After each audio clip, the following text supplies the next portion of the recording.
सबसे बड़ा गुनाहगार, सबसे बड़ा जो संगीन जुर्म का जो इर्तिकाब किया है वो इलेक्शन कमीशन है। इसमें उसने शुरू से लेके आखिर तक पीटीआई को नीचे गिराने की, तोड़ने की कोशिश की, लेकिन अल्लाह ने उनको इज्जत दी और वो सारे लोग जीत के असेंबली के अंदर पहुंचे हुए हैं। इमरान खान का IMF को खत लिखना सेम ऐसा ही है जैसे एक बाप मोहल्ले में जाए और दुकानदार को ये कहे कि मेरे बच्चों को कर्जा ना देना, ये जो है आपको कर्जा वापस नहीं करेंगे। अच्छा, ये गद्दारी नहीं है कि जीते हुओं को हरा देना 2 नंबरी के साथ, ये गद्दारी नहीं है। ये गद्दारी है कि एक साइफर आया और साइफर का बताया, यानी कि कोई बैरून मुल्क आपको धमकी लगाए और वजीर आजम अपनी कौम को बताया कि उसने धमकी लगाई है कि अपनी हुकूमत गिरा दो वरना हम ये कर देंगे, तो वो हुकूमत गिर भी जाए, वो गिराई भी जाए और फिर उसको कहें कि तुम्हें सजा भी इसी चीज की हुई है कि तुमने कौमी राज फाश किया है।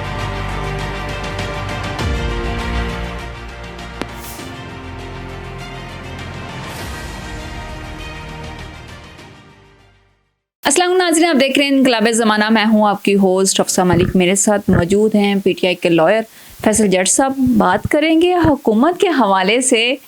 अस्सलाम वालेकुम, बहुत बहुत मुबारक हो, शहबाज शरीफ साहब बन गए वज़ीर आज़म और CM जो आया आपकी मरियम नवाज़ है, क्या कहते हैं? वालेकुम अस्सलाम। मुबारक तो इस चीज़ की नहीं होनी चाहिए, ये तो फॉर्म 47 के बने हुए वज़ीर आज़म है, तो मैं तो इससे इनकार करता हूँ उनको अपना वज़ीर आज़म मानने से। और दूसरा CM की बात कर रही हैं, वो भी हारी हुई सीट पे उनको जितवा कर CM लगाया गया है, उनको भी मैं CM मानने से इनकार करता हूँ। और हर ईमानदार पाकिस्तानी, हर पाकिस्तान का शहरी इनको वज़ीर आज़म मानने से इनकार करता है। वैसे मुझे ये बताएं कि ये पहली दफ़ा हुआ होगा सुबह रिजल्ट हो, रात को रिजल्ट हो, क्या चीज़ है ये बहुत बड़ी गेम हुई है, सारी दुनिया को पता है, बच्चे बच्चे को पता है कि क्या हुआ है कि रात तक जो हार चुके थे, जिनके रिजल्ट मुकम्मल हो गए थे, सुबह उठ के उनको और रिजल्ट रोका गया। और इसमें सबसे बड़ा गुनाहगार, सबसे बड़ा जो संगीन जुर्म का जो इर्तिकाब किया है वो इलेक्शन कमीशन है। इसमें उसने शुरू से लेके आखिर तक पीटीआई को नीचे गिराने की, तोड़ने की कोशिश की, लेकिन अल्लाह ने उनको इज्जत दी और वो सारे लोग जीत के असेंबली के अंदर पहुंचे हुए हैं। ऐसे क्या बात है, फॉर्म 45 का अभी तक RO का रोला चल रहा है, हुकूमत बन चुकी है, पीटीआई की जगह अपोजिशन में बैठ चुके हैं, लेकिन आपको क्या लगता है कि ये फॉर्म 45 जो है अब कुछ असर होगा या ये लोग घर बैठ जाएंगे, अपोजिशन में ही बैठेंगे? देखें, ये तो अपोजिशन में बैठना खान साहब का कहना था कि अपोजिशन में हम बैठेंगे, हम असेंबली में बैठेंगे, हम जमहूरियत के सिस्टम को साथ लेकर चलना चाहते हैं, लोगों को इंसाफ मिलना चाहिए। बहुत ज़्यादा डिले हो गया, पाकिस्तानियों के साथ बहुत ज़्यादा जुल्म हो गया। ये जो पिछले महीने निगरान हुकूमत ने जुल्म और बर्बरियत की दास्तानें रकम की हैं, वो किसी से कोई ढकी छुपी नहीं है। और ये जो बात है कि आप कहें कि ये जो हुकूमत आ गई है और हम अपोजिशन में बैठ गए हैं, क्या बनेगा? 180 सीटें पीटीआई जीत चुकी है फॉर्म 45 के मुताबिक, और फॉर्म 47 के मुताबिक इन्होंने इनको जिताया है चंद सीटें जो हैं। मैं आवाम को बता दूं कि फॉर्म 45 वो होता है कि जिसमें जिस जगह इलेक्शन हो रहे हैं पोलिंग स्टेशन में, उसका एक रिजल्ट होता है जिसके ऊपर सिग्नेचर होते हैं, साइन होते हैं, और वो पूरा एक ऑथेंटिक रिजल्ट होता है, उसको फॉर्म 45 कहते हैं। उस फॉर्म 45 के मुताबिक आगे से फॉर्म 46 और 47 इलेक्शन कमीशन अनाउंस करता है कि जनाब ये हमारा रिजल्ट है। फॉर्म 45 के मुताबिक, यानी कि जो ओरिजिनल वोट पड़े हैं उस वोट के मुताबिक पीटीआई के पास 180 सीटें हैं, और उन 180 सीटें, उनको 180 सीटें भी नहीं दी गई, उनसे बल्ले का निशान भी छीना गया, उनके कागजात भी जमा नहीं करवाने दिए गए। जुल्म की दास्तानों के बाद भी पीटीआई जीत के असेंबली के अंदर पहुंची। ये मैं आपकी बात फिर इंटरप्ट कर रही हूँ, मुझे ये बताएं कि पंजाब असेंबली हो, नेशनल असेंबली हो, कोई भी असेंबली हो, पीटीआई जो हैं मेंबरान, उनको बोलने क्यों नहीं देते, उनका माइक क्यों बंद कर देते हैं?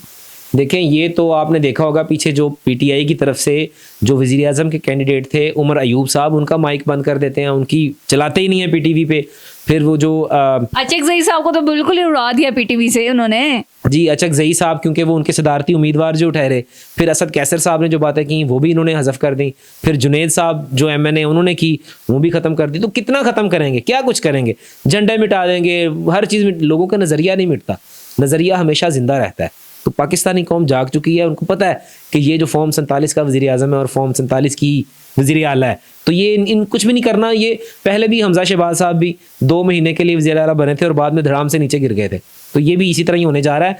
और अंदर से खान का भी ये पैगाम है कि वो जब चाहेंगे पंजाब के CM तब्दील करवा सकते हैं। खान साहब अंदर बैठे हुए, वो भी सरप्राइज खान ने देना है, वो बाद में आपको पता चलेगा। अच्छा, मैं ये बताएं कि जो बुशा बीबी हैं उसमें केसेस में इन्वॉल्व हैं, उनके केसेस कब तक ख़त्म हो जाएंगे, कब तक? क्योंकि वो किसी सियासी जमात का हिस्सा नहीं है, क्यों ये पर्सनल अटैक किए जा रहे हैं?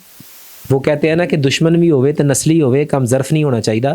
तो ये जो दुश्मन है ना, ये कम ज़र्फ भी हैं, बेनस्ली भी हैं, और ये पता नहीं कौन सी कौम है कि जो ख़वातीन पर अटैक करते हैं। 1400 साल दीन इस्लाम को आए हुए हो गए हैं, जो शरीयत आई है। इन 1400 सालों में पहली दफ़ा किसी एक शख्स को, वैसे तो जना की सज़ाएँ मिलती रही हैं, ये पहली दफ़ा एक शख्स को सज़ा हुई है, निकाह करने पर सज़ा हुई है, वो है इमरान खान। अच्छा, मुझे ये बताएं, खान साहब कब बाहर आ रहे हैं? अब तो इलेक्शन भी हो गए, सारी जमातें भी बैठ गई, खान कब आ रहा है? इंशाल्लाह खान आ रहा है, क्योंकि असम्बली में भी जो है उन्होंने करारदाद मंजूर किया और सबमिट की है कि खान को रिहा किया जाए, और सारे कैदियों को, जो PTI की ख़वातीन और सबको रिहा किया जाए, सियासी बदला ना लिया जाए। वो इंशाल्लाह उम्मीद है ये रमज़ान तक खान साहब आ जाएंगे। अच्छा, रमज़ान में 2 को बड़ी खुशियाँ मिलेंगी, रमज़ान में खान साहब भी बाहर आ जाएंगे और केसेस भी ख़त्म हो जाएंगे।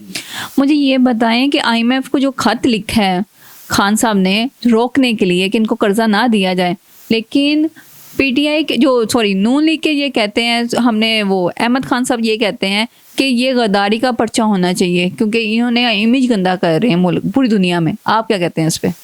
अच्छा, ये गद्दारी नहीं है कि जीते हुओं को हरा देना 2 नंबरी के साथ, ये गद्दारी नहीं है। ये गद्दारी है कि एक साइफर आया और साइफर का बताया, यानी कि कोई बैरून मुल्क आपको धमकी लगाए और वज़ीर आज़म अपनी कौम को बताया कि उसने धमकी लगाई है कि अपनी हुकूमत गिरा दो वरना हम ये कर देंगे, तो वो हुकूमत गिर भी जाए, वो गिराई भी जाए, और फिर उसको कहें कि तुम्हें सज़ा भी इसी चीज़ की हुई है कि तुमने कौमी राज फाश किया है। क्या ये कौमी राज है कि आपकी हुकूमत जो इलेक्ट हुई हुकूमत है उसको गिरा दें और ये कौमी राज है? तो ये सबसे बड़ी जाहलियत है। दूसरा, इमरान खान का IMF को ख़त लिखना, लास्ट टाइम ज़मान पार्क में बैठे थे जब ये वहाँ पे हमला किया हुआ था इन सब ने, ज़मान पार्क में IMF की टीम ज़मानत लेने गई थी कि आप देते हैं ज़मानत, फिर हम कर्जा देंगे। खान ने अपनी मुल्क को कौम के लिए कहा था, ओके किया था, सिग्नेचर किए थे कि आप कर्जा दें क्योंकि हमारी कौम को ज़रूरत है इस चीज़ की। अब खान साहब ने जो IMF को ख़त लिखा है, मैं एक ही लाइन कहूँगा, आपको समझ आ जाएगी।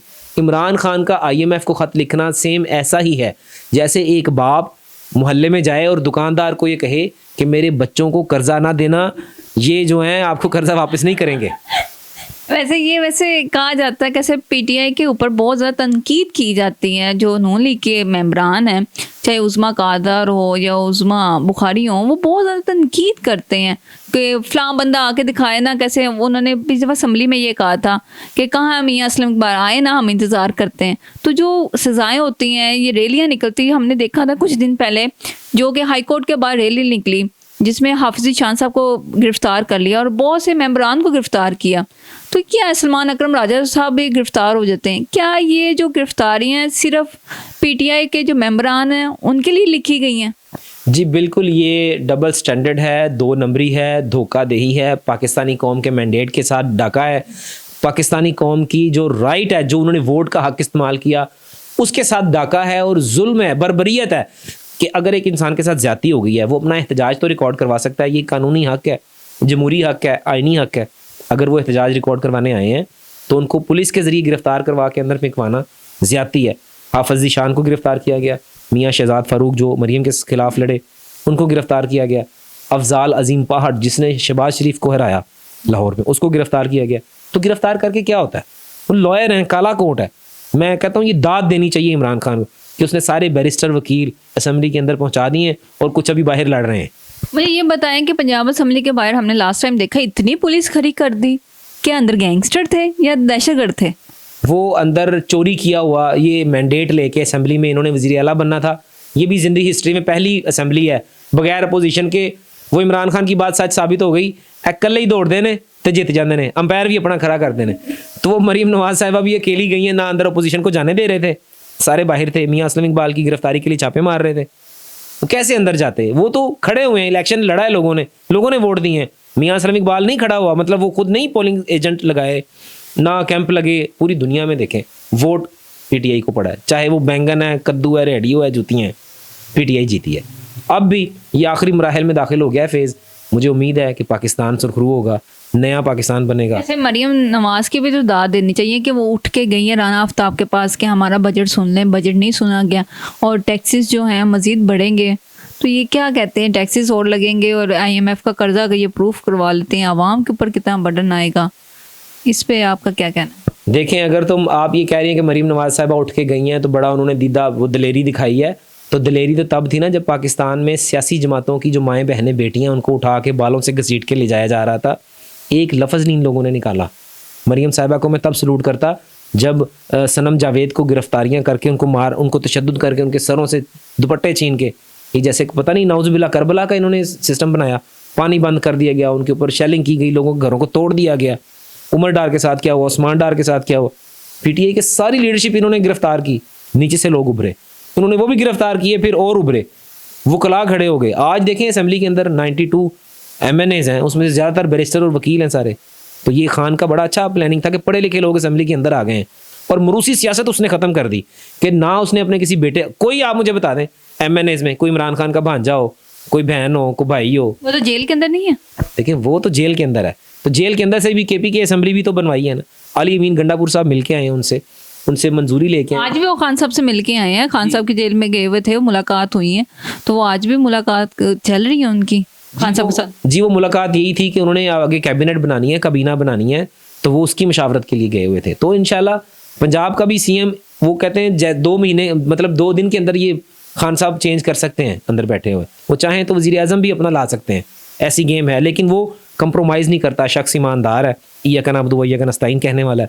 वो कहता है कि हम जब आएंगे पूरे मैंडेट से आएंगे, अदरवाइज़ हम नहीं आएंगे, क्योंकि पाकिस्तान में कानून की बालादस्ती तभी होगी जब ये साइडों से आने वाले लोग रुकेंगे, इनके रास्ते बंद होंगे। अच्छा मुझे ये बताएं कि एक आखिरी सवाल, PDM Part 2 आ चुकी है, नवाज शरीफ साहब शहबाज शरीफ साहब जो हैं वो वज़ीर आज़म हैं, नवाज शरीफ साहब का क्या कसूर था जिनको लंदन से लाया गया और वज़ीर फिर उनको निकाल दिया? वो उनका तो बनता, मुझे क्यों निकाला, दोबारा से उनकी वजारत छीन ली गई। सदर साहब आपके जो कहा जा रहा है कि वो ज़रदारी साहब होंगे, CM पंजाब बन चुकी हैं, ये क्या है? कभी एक जमात आ सके कि PTI कहाँ गई, कहाँ नज़र आती है? देखें जब कुछ नज़र नहीं आता तो फिर वही नज़र आता है हर जगह जो अल्लाह है। दूसरा ये आपने कहा कि नवाज शरीफ ने पहले कहा मुझे क्यों निकाला, तो नवाज शरीफ अब बेचारा यही कह रहा है मुझे क्यों बुलाया, तो अब उसको बुला लिया है। तो आपने देखा जब हलफ हुआ असेंबली के अंदर, शहबाज शरीफ ने 3 दफ़ा हाथ आगे किया तो नवाज शरीफ ने उसका हाथ पीछे किया, ये कैमरे ने रिकॉर्ड किया, आप उसको चेक करें। फिर उसके बाद इतने घबराए हुए हैं, पंजाबी के अंदर बौंदल गए ने कि वो स्पीच कर रहा है अपने प्राइम मिनिस्टर की बनने की, तो उसमें कहता है शहबाज शरीफ साहब कहते हैं कि जी मैं सबको मुबारकबाद पेश करता हूँ, जीन अरकान ने मुझे अपोजिशन लीडर। तो इन लोगों के दिमाग घूमे हुए हैं, इनको नहीं पता ये, क्योंकि ये इनकी तैयारी नहीं है, इनको उनके ज़मीर इनके बच्चे नहीं मानते कि ये जीत गए हैं, तो ये आके जनाब कर रहे हैं। अभी इनके पास कोई ऑथेंटिसिटी नहीं है, लोग इनको पसंद नहीं करते, लोग इनको रिजेक्ट कर चुके हैं। कितने अरसे की हुकूमत है ये? तकरीबन को मेरा ख्याल है कि 3 महीने से ज़्यादा नहीं चल सकती। 3 माह की निगरान हुकूमत है। ये निगरान से भी बदतर होगी, निगरान ने जितना किया ना ये उनसे भी गए गुजरे हैं। जी नाज़रीन, हमने सुना कि फैसल जट साहब हमारे साथ हैं, हम नहीं ये कह रहे कि उन्होंने ये पेशन गोई की है कि ये हुकूमत जो है वो 3 माह की होगी, हम तो 3 साल की कह रहे थे, या 5 साल की हुकूमत हमने सुना था, अब हुकूमत छोटी छोटी आने लगी। बाकी खान साहब का पूछा है, खान साहब के हवाले से जो खान साहब के सपोर्टर हैं उनके लिए खुशखबरी सुना दी है कि खान साहब रमज़ान में अपने सपोर्टरों के बीच में होंगे, क्या धरने होंगे या नहीं होंगे, जलसे वगैरह होंगे? देखें एहतजाज करना, पुरअमन एहतजाज करना हर शहरी का राइट है। जहाँ पर जब तक ये सीटें नहीं मिलती, जब तक ये चीज़ें नहीं वापस दी जाती, मैंडेट आवाम का नहीं मिलता, तब तक तो एहतजाज तो होगा, ख्वाह वो सोशल मीडिया पर हो, ख्वाह वो सामने आकर हो, ख्वाह वो ऑनलाइन जलसा हो, कुछ भी हो, एहतजाज तो ज़रूर रिकॉर्ड होगा।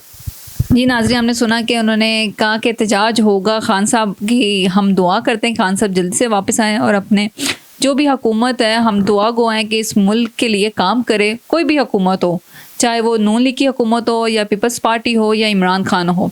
हम ये कहते हैं कि इस मुल्क तरक्की करना चाहिए और मुल्क की आवाम को रिलीफ मिलना चाहिए। अपनी मेज़बान को इजाज़त दें, फिर हाज़िर होंगे एक नए शो के साथ। अल्लाह हाफिज़।